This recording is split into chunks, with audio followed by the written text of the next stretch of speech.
So, Mike, a lot of people think that Bigfoots only come out at night and are nocturnal. What are your thoughts about that? Well, my thoughts on that are I'm a little on both sides of the fence where that's concerned, because I know, for example, that there have been literally hundreds of sightings that take place in the daytime. And people have seen them in broad daylight. We've had people in our local area who've seen them in broad daylight. And on the other hand, if you look at an area like our own here in Santa Cruz, where there's a pretty good population of human beings around, it makes sense that for an animal like this to move around amongst us, it would be a lot easier to do that in the middle of the night when most of us are asleep.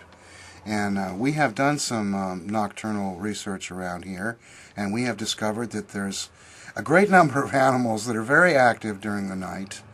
The most active time being between about 3 and 5 in the morning. And we have gotten recordings of a bunch of different animals making all kinds of racket and screams and everything.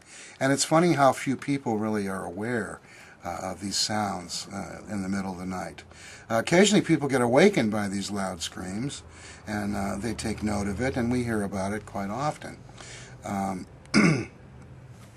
So I think that in an area where there's quite a few people around, then the Bigfoot are probably going to be more active during the night, because there's more chance of being seen.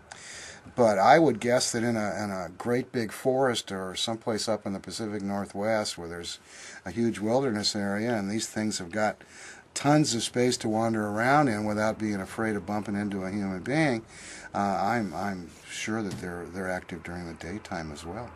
So I think it's a matter of the place and the circumstances.